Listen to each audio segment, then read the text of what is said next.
syukur. Kenapa?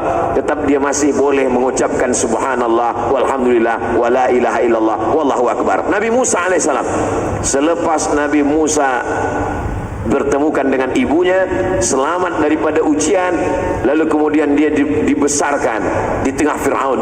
Begitu Allah menyelamatkan dia. Kalau ada senjata, orang yang berada di depan senjata takut mati. Nabi Musa alaihissalam tidak berada di depan senjata, dia berada di pangkal senjata, maka dia tidak akan mati sebab dia di pangkal. Nabi Musa alaihissalam tidak akan ditangkap Fir'aun. Kenapa? Sebab dia berada di rumah Fir'aun, dia berada bersama Fir'aun. Fir'aun tidak akan menangkap dia sampai masanya Allah ingin mengeluarkan dia dari istana Fir'aun. Bagaimana cara Allah mengeluarkan dia? Nabi Musa menengok ada dua orang yang sedang berkelahi, satu orang Yahudi, satu orang rakyat Fir'aun. Manakala dua orang ini sedang berkelahi, maka Nabi Musa melerai dia, jangan kamu berkelahi. Tapi rupanya kedua orang ini degil. Salah satunya fawakazahu Musa, dipukul oleh Nabi Musa dan mati dia. Begitu cara Allah Subhanahu wa taala. Akhirnya mereka menuntut, Musa sudah membunuh rakyat. Maka Nabi Musa sallallahu alaihi wasallam lari. Itu sebenarnya hanya cara Allah untuk menjauhkan Nabi Musa daripada orang yang zalim. Sampai masanya kalau kita dah buat baik, kita berpikir baik, kita bercakap baik, kita berniat baik, kita berbuat baik, datang sesuatu yang tak baik menurut kita, sesungguhnya di dalamnya ada yang baik. Membunuh orang tak baik, melerai orang dengan niat baik tapi terbunuh orang tak sengaja tak baik, terusir dari istana Fir'aun tak baik, menurut manusia tak baik, tapi menurut Allah baik. Di situ ada hikmah. Asa an takrahu syai'an wa yaj'alallahu fihi khairan katsira. Boleh jadi kamu melakukan sesuatu tapi di situ ada kebaikan. Kamu benci, kamu tak suka, tapi di balik itu ada hikmah-hikmah yang luar biasa. Tapi jangan sebab ini ada pula na'udzubillah ada jamaah membunuh orang. Lepas itu ditanya polis, kenapa kamu bunuh? Karena kata Ustaz Somad, walaupun tak baik ada hikmahnya insyaAllah. Na'udzubillah. Allah selamatkan kita dari perbuatan yang tak baik. Pikir baik, cakap baik, niat baik, buat baik. Datang yang tak baik, alhamdulillah. Datang yang baik, alhamdulillah. Datang yang tak baik, banyak-banyak istighfar minta ampun kepada Allah. Akhirnya Nabi Musa alaihissalam dijauhkan Allah dari Fir'aun. Di mana Nabi Musa? Nabi Musa berdiri di bawah pokok kayu. Hebatnya pokok kayu ini, manakala Nabi Muhammad SAW Isra dan Mi'raj, Nabi menengok dari atas, dia bertanya kepada Jibril, Jibril, itu apa itu? Itulah pokok kayu tempat Nabi Musa dulu bernaung. Apa pelajaran dari sini? Kita mesti menjaga pokok kayu sebatang di gurun pasir. Tak boleh menumbang pokok kayu. Di antara kesan saya dengan kota Kuching, Sarawak, pokok-pokok kayu yang besar dijaga. Dulu saya ingat, saya duduk datang 2018, ini Padang, di tepi Padang ada pokok-pokok kayu. Maka malam tadi mana lalu, waktu saya lalu, oh di sini saya dulu duduk, oh di sini saya ingat pokok-pokok kayu. Bahkan ada satu tempat saya tengok ada pokok kayu, ada atap tu dibuat berlubang supaya pokok kayu boleh tumbuh tinggi. Maka dalam Islam kita diajarkan untuk menjaga pokok kayu. Man qata'a sidratan, siapa yang memotong sebatang pokok kayu, sawwaballahu ra'sahu finnar, disungkurkan Allah kepalanya dalam api neraka. Saya sampai hari ini belum pernah sekalipun jadi imam dan khatib salat istisqa minta hujan. Setiap tahun bila datang jerebu sebab hutan terbakar, biasanya ustaz-ustaz diminta untuk pimpin solat istisqa minta hujan. Saya tak mau. Rupanya lama-lama orang ingin tahu kenapa ustaz tak mau. Datanglah orang yang nak buat berita tanya saya, kenapa ustaz tak mau memimpin solat istisqa minta hujan? Kata saya tak mau sebab yang memotong pokok kayu, yang membakar hutan tu ikut sembahyang sekali. Kita berdoa, ya Allah turunkanlah hujan, dia ikut membakar. Jadi imam istisqa, kalau hujan turun, orang akan cakap, oh hujan turun sebab jamaah ramai. Tapi kalau hujan tak turun, oh hujan tak turun sebab yang imam Ustaz Abdul Somad. Tapi jangan sebab ini lalu tuan imam khatib tidak mau memimpin solat istisqa. Lain tempat, lain masalahnya. Lain padang, lain belalang, lain lubuk, lain ikannya, lain tempat, lain problemnya. Ini yang saya sebutkan ini hanya untuk saya sahaja. Jangan potong pokok kayu kalau tidak ada tujuan. Sebab apa? Sebab dalam Islam diajarkan, idza waqa'at ala ahadikumul qiyamah. Kalau kamu sudah mau mati, wa fi yadihi fasilah, di tanganmu ada anak kurma, falyughrisha, tanamkan pokok kurma ini. Kenapa kita tanam kurma? Kita dah nak mati, kurma 5-10 tahun lagi baru berbuah. Kita tak sempat makan, kita tak sempat menikmati manisnya, kita tak sempat bernaung di bawah pokoknya. Walaupun kita tak memakan, tapi pahalanya menjadi amal jariah. Ada orang kepanasan, bernaung dia di bawah pokok kayu. Masya Allah, tadi tak nampak pokok kayu, sekarang dah terbit matahari, nampak pokok-pokok kayu. Pokok kurma pun ada dalam Masjid Al-Abiyad. Masya Allah, tabarakallah. Pokok kurma kalau dia buah, Masya Allah. Kami di Pekanbaru, di tepi-tepi masjid itu banyak juga ditanam pokok-pokok kurma. Pokok kurma berpuluh tahun tak berbuah-buah. Sampai akhirnya satu hari datanglah Profesor Kurma dari Thailand, namanya Profesor Kolak. Selepas itu ditanyalah, Mr. Kolak, kenapa kurma ini tak berbuah? Setelah dicek, diperiksa, ditengok, kata Profesor Kolak, kurma ini tak berbuah sebab semua yang kamu tanam ni kurma jantan, tak ada kurma betina. Inilah rupanya mengapa Allah melaknat LGBT, sebab dia tak menghasilkan apa-apa. Jadi selepas itu yang kurma jantan ini dipotong, kurma jantan dibiarkan hanya sebatang 2 batang saja. Yang lain di kurma betina banyak buat, kurma perempuan, kurma betina banyak. Selepas itu berbuah banyak. Ini pentingnya, maknanya apa? Jantan cukup 1-2, perempuan banyak-banyak. Saya pun berani cakap ni sebab saya tengok tak ada perempuan. Ada perempuan semua ni, ada di belakang. Mudah-mudahan suara saya tak sampai. Selepas berbuah, pendek, kecil aja berbuah, maka dimintalah untuk yang pertama kali memotong tandan kurma, buah yang first, buah pertama kali buah, supaya dipotong tandannya oleh Ustaz Abdul Somad. Saya lah yang memotong. Lama saya termenung, saya tak ikut menanam, saya tak menyiram, saya tak ada membawa pupuknya, saya tak ada membawa batangnya, tapi masa memotong, saya lah yang ditengok orang banyak. Jangan-jangan amal saya ini dah dihabiskan oleh viewer, follower dan subscriber. Mudah-mudahan Allah menjaga amal-amal kita semua, insyaAllah. Amin. Kemana cerita tadi? Nabi Musa masuk ke kurma, tak boleh memotong pokok kayu. Dan di Sarawak, Masya Allah, mudah-mudahan anak cucu kita tetap menjaga pokok-pokok kayu yang elok-elok ini. Lalu kemudian Nabi Musa lama menunggu, tak tahu nak ke mana. Nak balik ke istana Fir'aun, akan dibunuh oleh Fir'aun. Nak balik ke Mesir, orang Mesir dah benci sebab membunuh orang Mesir. Lalu dia tengok ada orang beratur panjang, beratur orang panjang. Lalu kemudian Nabi Musa datang. Kenapa orang ni beratur panjang? Sebab rupanya mereka nak mengambil air dari dalam perigi. Perigi tersumbat batu besar, menggelinding batu dari atas bukit, menyumbat pintu perigi, sehingga tak ada orang. 30 orang lelaki ingin membuka perigi, tak ada satu pun yang sanggup.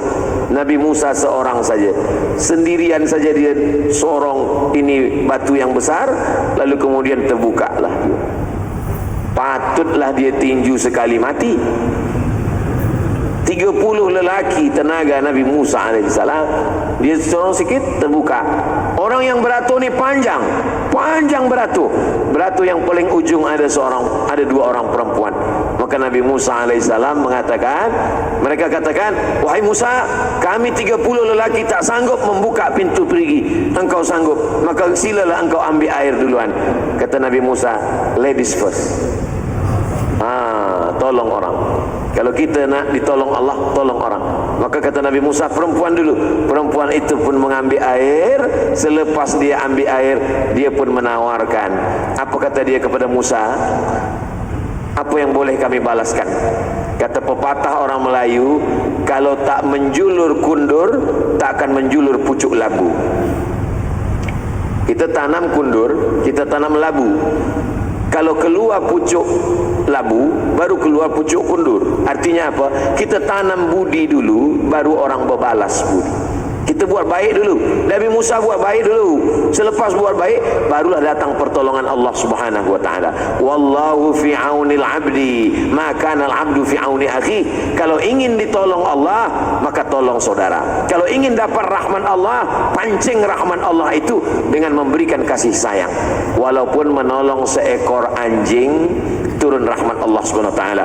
Perempuan tak baik, mengambil air dari kasut tak baik, memberi minum seekor anjing tak baik, 3 tak baik, tapi Allah turunkan yang baik. Sebab apa? Menolong. Tapi hadis tentang menolong anjing ini bukan syariat Islam, ini pada Bani Israel. Jangan sebab cerita subuh ini balik dari sini semua cari anjing. Kenapa awak punya anjing semua? Ni tazkirah Ustaz Abdul Somad tadi, saya juga yang kena tak itu. Man iqtana kalban, siapa yang memelihara seekor anjing, bukan untuk menjaga kebun, bukan untuk berburu, hanya untuk senang saja, satu hari amal dia dikurangi sebesar Bukit Uhud. Bukit Uhud panjangnya 7 km. Jadi tiap hari amal dia berkurang 7 km 7. Amal dia hanya sebesar bisul.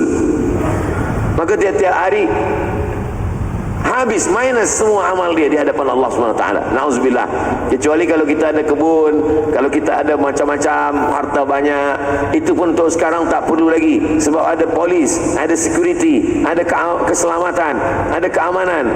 Maka insyaAllah ini hanya cerita hadis Nabi. Hadisnya sahih, ada dalam Sahih Bukhari, sahih, tidak diragukan tentang kesahihannya. Tapi hikmah diambil adalah bertanam budi, maka akan dibalas budi. Maka ada istilah berbalas budi. Macam mana budi kita berbalas? Kalau kita buat baik. Itu yang dilakukan oleh Nabi Musa alaihissalam.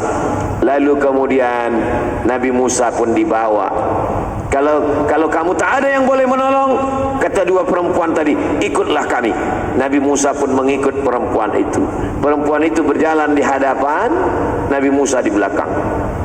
Perempuan itu yang tahu jalan kemana arah, maka Nabi Musa mengikut dari belakang. Dia menjunjung air di atas kepala. Kainnya kain panjang. Datang angin berhembus. Ketika angin berhembus, maaf cakap, berbentuk badannya. Lalu kemudian Nabi Musa malu. Lalu dia pun berkata kepada perempuan itu, kamulah yang berjalan di belakang, aku yang di hadapan. Ini akhlak Nabi Musa.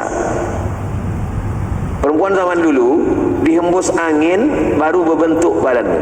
Zaman sekarang tak ada angin pun berbentuk.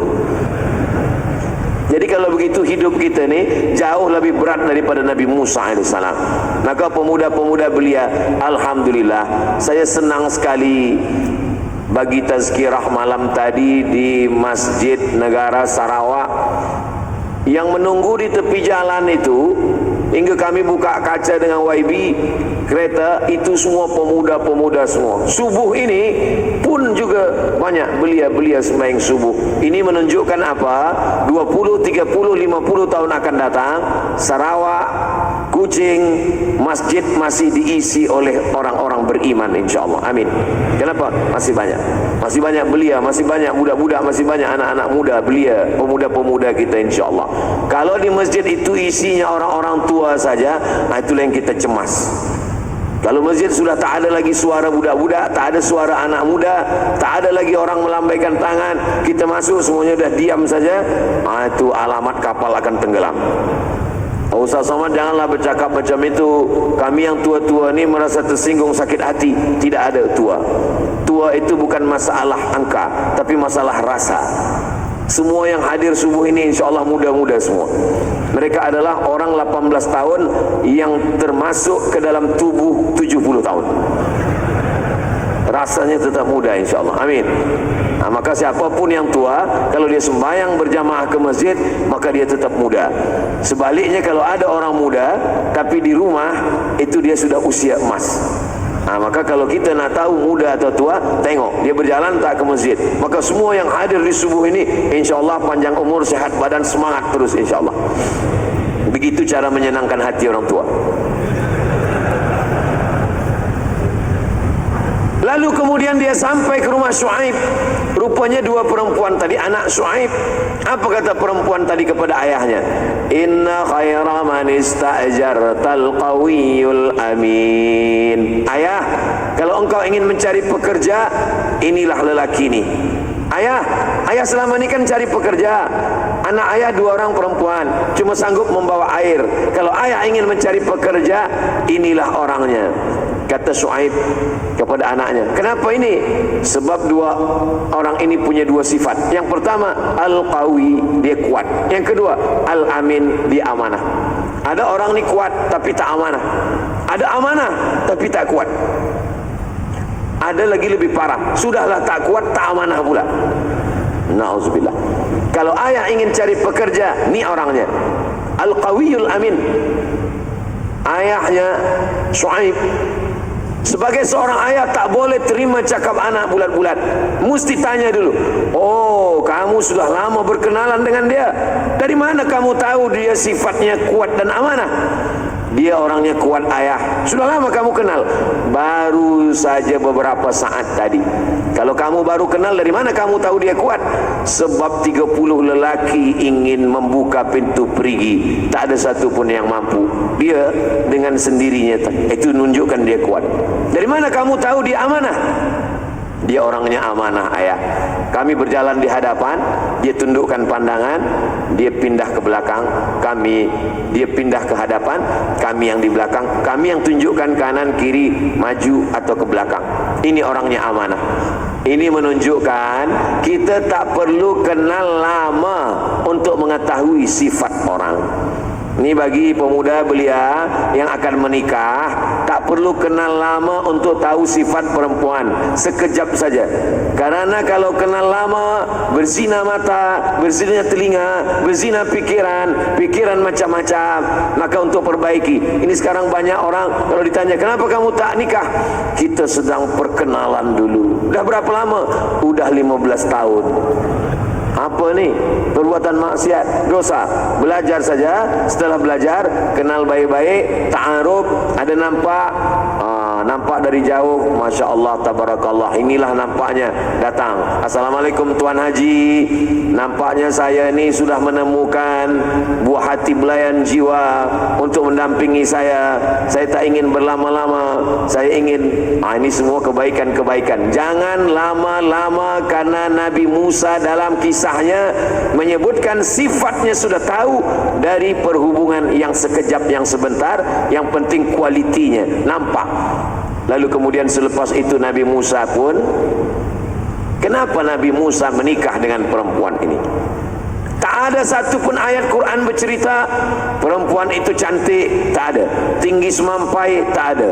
Putih, tak ada. Rambutnya bak mayang terurai, alisnya bak semut beriring, pipinya bak pauh di layang, tak ada. Tidak ada satu pun ayat Quran bercerita tentang perempuan itu cantik. Tapi kenapa Nabi Musa menikahinya? Dan maharnya anta jurani samaniya hijaj, aku nikahkan engkau dengan anakku dengan mahar mengembalakan kambing 8 tahun. Lama hidup banyak dirasa, jauh berjalan banyak ditengok. Selama saya menjadi saksi nikah, kemarin pun di Brunei Darussalam jadi saksi nikah, belum pernah lagi saya tengok orang mengakadkan nikah. Aku nikahkan engkau dengan anakku dengan mahar mengembalakan kambing saya 8 tahun tunai, belum ada lagi. Kenapa Nabi Musa mahu menikah dengan perempuan ini dan maharnya berat 8 tahun mengembalakan kambing? Jawabannya, tamshi ala istihya, karena perempuan itu berjalan dengan sifat malu. Kalau nampak ada perempuan punya sifat malu, maka dia layak untuk kau dapatkan, walaupun menjadi gembala kambing 8 tahun lamanya. Kalau nampak ada perempuan berjalan dengan sifat malu, memandang dengan sifat malu, menjaga harkat martabat dirinya, maka engkau layak untuk mendapatkannya, walaupun meregang nyawa. Lautan kan ku seberangi, bukit kan ku daki, tapi masjid jangan kau lewati. Untuk apa? Untuk mendapatkan perempuan yang malu-malu. Tamshi ala istihya, berjalan malu-malu, menutupi dirinya, menutupi rambutnya, menutupi kehormatannya. Yang ditutup biasanya lebih baik, dimasukkan ke dalam box, dimasukkan ke dalam tempat, dimasukkan ke dalam bilik, daripada yang dibuka di tepi jalan seperti penjual buah di tepi jalan, lisut kering, tak ada harga sama sekali. Ini pelajaran bagi pemuda, hikmah dari Nabi Musa alaihissalam. Lalu kemudian Nabi Musa melanjutkan cerita ini, baru lagi sampai Nabi Musa, panjang lagi. Nabi Musa mengembala kambing, Nabi Musa nanti akan menyelamat, akan berjumpa, Nabi Musa akan naik ke Bukit Tursina, Nabi Musa akan berjumpa balik dengan Fir'aun. Sementara Abdul Somad di mana-mana tazkirah 60 menit. Kelanjutan cerita ini akan kita teruskan.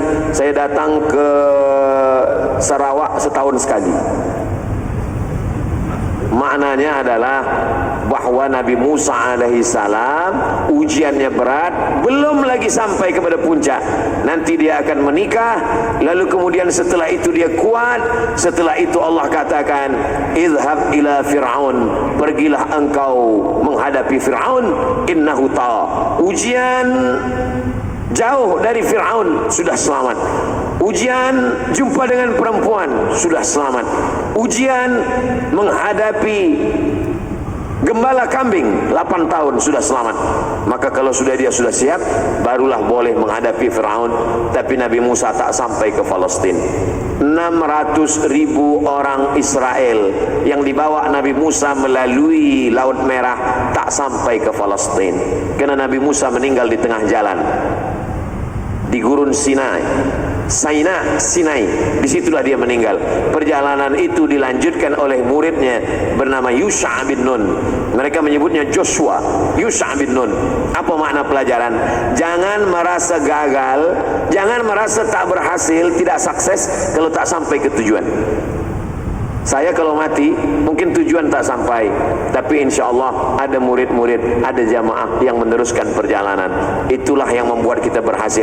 Allah tidak tengok kau sampai atau tak sampai. Yang ditanya Allah adalah apa yang sudah engkau lakukan.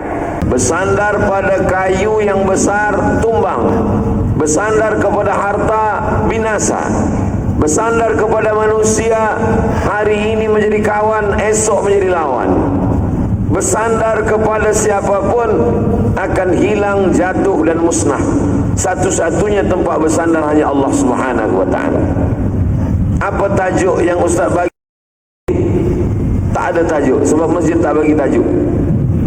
Tajuk kita adalah, kalau kita ingin kuat fitnah akhir zaman, anginnya kencang, ombaknya deras, karangnya tajam, maka kapal kita mesti kuat. Yang membuat kita kuat itu tidak ada lain kecuali Allah Subhanahu wa ta'ala. Siapa tempat kita meminta? Qul huwallah. Ada tempat lain kita bermohon meminta? Tak ada. Qul huwallah, hanya dia satu-satu saja. Allahus Samad, dia tempat bergantung. Kenapa Ustaz tiba-tiba ingat ayat ini? Itu yang ditulis di dinding di hadapan. Qul huwallahu ahad, Allahus Samad, lam yalid wa lam yulad wa lam yakul lahu kufuwan ahad. Jadi kalau kita tengok setiap nabi-nabi itu, maka pukulan hidupnya luar biasa. Ya Rasulullah, man asyaddun nasi balaan, siapa orang yang paling kuat ujian hidupnya ya Rasulullah? Maka Nabi SAW menjawab, al-anbiya, nabi-nabi, mereka lah yang paling kuat. Setelah itu al-amsal fal-amsal, di bawah Nabi, wali-wali, orang-orang soleh, ulama-ulama. Selepas itu barulah macam kita. Maka iman itu diuji Allah Subhanahu wa ta'ala sesuai dengan kekuatannya. Allah tidak akan membagikan ujian lebih daripada kemampuan manusia. Itu sudah janji Allah. La yukallifullahu nafsan illa wus'aha. Jadi kalau Allah bagi kita satu ujian, kita husnuzan, berarti memang begitulah kekuatan kita. Jangan minta ujian lebih rendah, tapi mintalah bahu yang lebih kuat untuk memikul apa yang diberikan Allah Subhanahu wa taala. Kalau kita anggap yang datang itu besar, maka dia maha besar. Kita angkat dua tangan, kita katakan Allahu Akbar. Kalau kita minta tolong kepada manusia, tak ada satu pun yang mau mendengar. Kawan, sahabat, jiran, teman, satu pun tak ada mau mendengar. Tinggalkan manusia. Bersihkan diri, berbisiklah ke tanah, bersujud, maka malaikat-malaikat di langit akan memintakan kekuatan kepada Allah Subhanahu wa taala. Berbisiklah ke tanah, berbisik ke bumi, subhana rabbiyal a'la wa bihamdih. Malaikat-malaikat di langit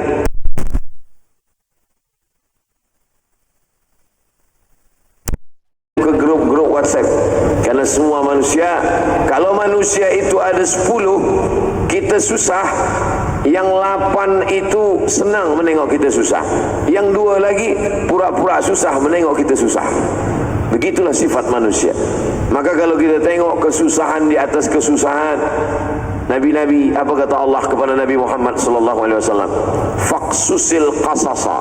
Ceritakan kisah mereka, ceritakan riwayat mereka itu kepada manusia, supaya mereka merasa bahawa yang dia hadapi itu kecil, ringan, tak ada apa-apanya dibandingkan dengan yang diberikan kepada para nabi, para rasul alaihimussalam wa azkas salam.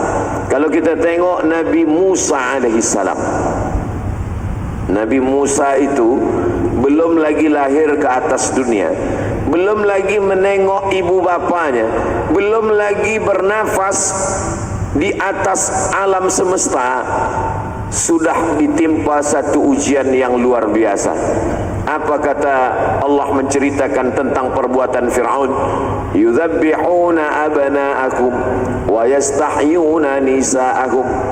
Yang lelaki semua, budak-budak kecil yang lahir pada tahun ini, lahir ke atas dunia, sembelih.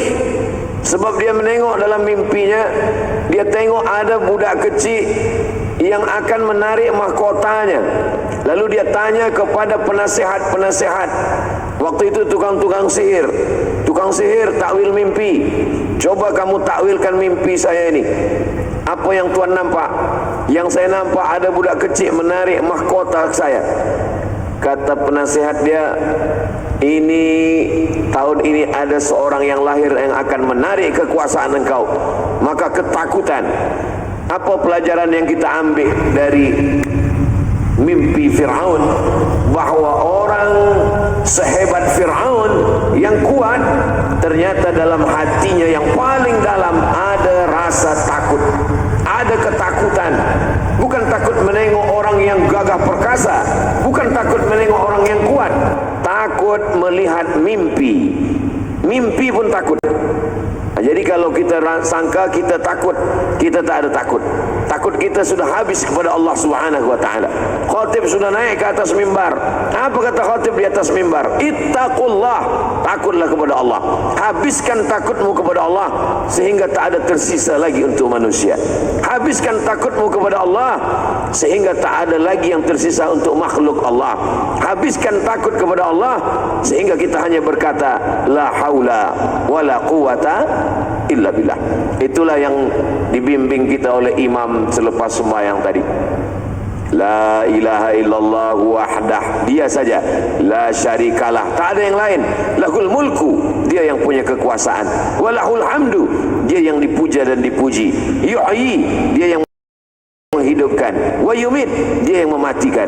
Wa huwa ala kulli syai'in qadir, dia maha kuasa atas segala sesuatu. Itu kita baca bukan mantra, itu kita baca bukan bim salabim abrakadabra. Itu kita baca masuk ke dalam hati kita, didengar oleh telinga, dipikirkan oleh akal, kita menjadi kuat. Sekarang banyak juga orang yang membaca itu tapi tak ada dia renungkan. Qadir, Qadir. Kalau saya baca itu, saya kuatkan dalam hati saya, la ilaha illallah, tak ada selain dia. Wahdah, hanya dia saja. la syarikalah, tak ada yang lain. Lahul mulku, dia yang punya kekuasaan. Walahul hamdu, dia yang punya puji-pujian. Kalau saya tadi dipuji, saya tadi dipuji-puji, Masya Allah, inilah ustadz yang amat sangat besar. Dalam hati saya ini kurus kecil. Inilah Ustadz Abdul Somad. Sebenarnya MC kita menyebut itu supaya saya ada rasa percaya diri, supaya saya ada rasa bangkit semangat. Memang begitulah semestinya. Tapi manusia kalau dia dipuja-puji terkadang muncul ujubnya. Bagaimana cara kita menghilangkan itu? Cara menghilangkannya adalah yuhyi, aku tidak hidup, saya dihidupkan, wa yumit, dan saya akan dimatikan. Siapa yang punya kuasa? Lahul mulku, siapa yang punya puja-pujian? Walahul amdu, yuhyi wa yumit, wa huwa ala kulli syai'in qadir. Jadi Fir'aun ketakutannya bukan menengok bala tentera yang banyak. Fir'aun takut melihat mimpi. Lalu kemudian kerana ketakutan, lalu dia pun membuat keputusan yang tidak layak. Kalau kita tengok ada keputusan yang tidak layak, maka keputusan itu lahir dari rasa takut yang berlebihan. Macam mana? Semua baby yang baru lahir, maka sembelih dia hidup-hidup. Yang perempuan tak apa-apa, sebab perempuan tidak berbahaya. Yang lelaki saja. Allah punya cerita. Maka bagaimana cara Allah menyelamatkan baby yang baru lahir ini? Kata Allah Subhanahu wa taala, wa auhayna ila ummi Musa, kami kirimkan ilham. Walaupun bunyi ayatnya auhayna, kami wahyukan. Wahyu tak ada untuk perempuan. Kalau wahyu ada untuk perempuan, tentu jadi nabilah ibu Nabi Musa itu. Maka maknanya kata ulama ilham, bisikan yang halus dalam hati. Wa auhayna ila ummi Musa an ardi'i, kami wahyukan, kami ilhamkan kepada ibu Musa, susukan anakmu. Fa in khifti alaih, kalau engkau takut anakmu disembelih Fir'aun, fa alqihi fil yammi, letakkan dia di dalam box, hanyutkan dia ke tepi sungai Nil. La takhafi, jangan kau takut, wala tahzani, jangan kau sedih. Dua yang ada dalam hati manusia. Yang pertama takut, yang kedua sedih. Inilah yang ada dalam hati Fir'aun. Orang yang paling tinggi jabatannya, paling berkuasa di dunia, Fir'aun. Makhluk yang paling rendah, perempuan. Tapi dalam kisah Nabi Musa, Fir'aun dibuat menjadi orang yang sangat takut, dan perempuan dibuat menjadi orang yang sangat berani. Siapa perempuan yang berani itu? Namanya Yohanes, ibu Nabi Musa alaihissalam. Yang menghilangkan takutnya Allah. Apa kata Allah? La takhafi, jangan kau takut. Wala tahzani, jangan kau sedih. Inna radduhu ilaik, nanti kami akan mengembalikan anakmu ini kepadamu. Tidak hanya setakat mengembalikan, waja'iluhu minal mursalin, nanti kami jadikan dia sebagai rasul utusan kami. Allah Ta'ala kalau dia berkehendak, yang lemah, yang rendah, yang perempuan, dia naikkan derajatnya. Fir'aun dia jatuhkan serendah-rendahnya dalam ketakutan melihat mimpi-mimpinya. Takut, cemas. Kenapa darah tinggi naik? Kenapa jantung naik? Kenapa gula diabetes naik? Kerana ketakutan. Maka hilangkan ketakutan dengan banyak berserah diri kepada Allah. Allah akan memberikan kekuatan. Yang dihilangkan Allah dua penyakit. Yang pertama terlampau takut, yang kedua terlampau sedih. Apa beza takut dengan sedih? Sedih masa lalu, takut masa hadapan. Takut tak makan, takut tak kerja, takut tak nikah lagi. Takut itu untuk sesuatu yang akan datang. Sedangkan yang sedih itu masa lalu. Sedih masa kecil, sedih. Maka orang yang terlampau takut dan terlampau sedih, tak ada ubatnya. Obatnya hanya pergi ke psikolog. Dia akan bagi makan obat, tidur, stres, depresi, gila. Sedangkan orang beriman, apa kata Allah? Ala inna awliya Allah, orang yang berserah diri kepada Allah, orang yang dijadikan sebagai penolong agama Allah, la khaufun alaihim, tak ada rasa takut, wala hum yahzanun, tak ada rasa sedih. Lalu kemudian Allah Subhanahu wa taala membiarkan perempuan ini menghanyutkan anaknya ke tepi sungai Nil, lalu dilepaskan. Cerita Allah dibiarkan berlanjut sesuai dengan kehendak Allah Subhanahu wa taala, bukan kehendak manusia. Selepas itu kemana bayi ini hanyut? Dia hanyut ke tempat seorang perempuan yang sedih menantikan seorang anak. Lama sudah menikah, tapi Allah tidak bagi dia anak. Rupanya dia hanyut ke tempat Asiyah, istri Fir'aun. Allah tidak bagi anak untuk Asiyah dari suami yang tak baik, sebab dia perempuan yang baik. Dia selalu berdoa kepada Allah. Tidak ada doa Fatimah, Sayyidatuna Fatimah. Tidak ada doa Aisyah, Sayyidatuna Aisyah.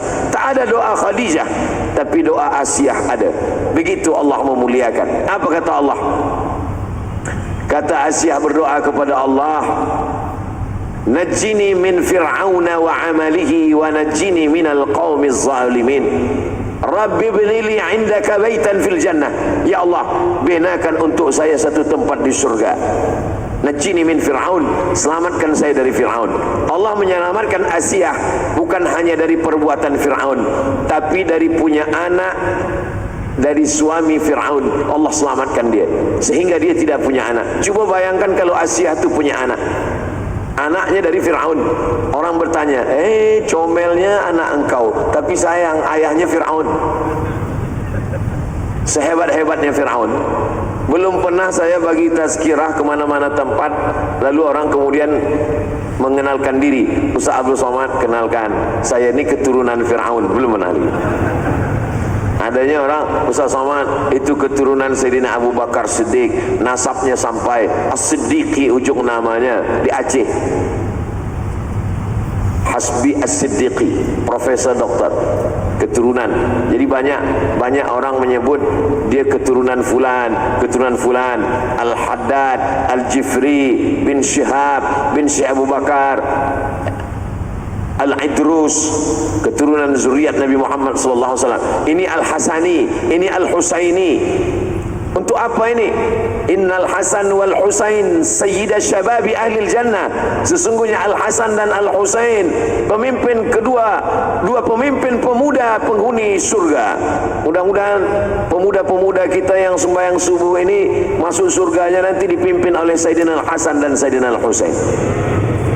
Berapa banyak kehebatan Namrus hilang, Fir'aun hilang, Qarun hilang.